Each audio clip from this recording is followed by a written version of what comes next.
crowds were gathering around him to heal them, but he withdrew to a desolate place and he prayed. So this is so cool. Jesus heals. Everyone's like, whoa, crowds are coming. You're a miracle worker. You're healing people. And what does Jesus do? Does he stay in the crowd?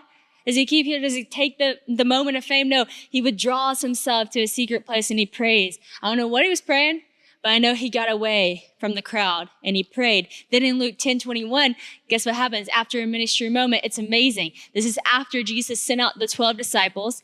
Then Jesus sends out 72 people to go and continue on the message of the gospel being preached. And then the 72 return to him after a ministry moment. And they're so excited. And they're saying, Lord, even the demons are fleeing in your name. No one could stop us. And as they're excited about what happened in their ministry while they were gone, it says that Jesus lifted up praise and glory to the Father, thanking God that he was showing them a glimpse of what he's capable of doing.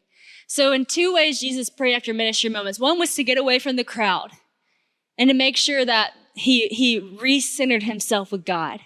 And the second time he prayed after ministry moments was publicly in front of the crowd to glorify God for what he was doing, which I think that's two great takeaways, especially if you're doing ministry things or really anything. If you have moments of success, to get away and make sure that you're giving glory back to God. And even in the moments publicly, that you're publicly declaring the glory back to God.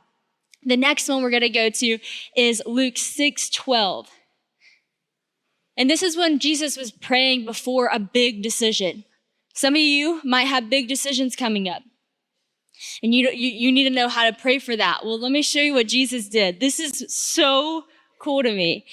In Luke 6:12, it says, in these days, he went out to the mountain to pray. And all night, he continued to pray to God. Jesus literally had an all-night prayer session with God. And what happened the next day? It says he called his disciples and chose from them the 12 who he named the apostles.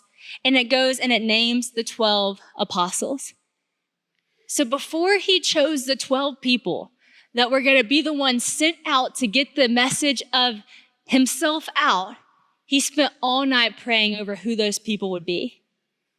And I just love the intentionality. Like you might just think Jesus knows. He knows. It's Peter, it's James, it's John, it's him. No, he spent all night with the Father saying, who is it, God?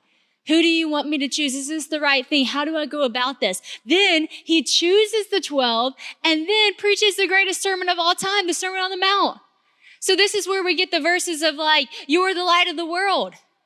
You are the salt of the earth. This is where we get the Beatitudes. This is where we get the wisdom into literally every single aspect of our life. This is when Jesus says, hey, if a brother asks you to go a mile, go another one. If someone needs, the coat off your back, give it to them. If someone slaps you on the face, turn around and let them slap the other cheek. And you know how he said all that? After an all-night prayer session.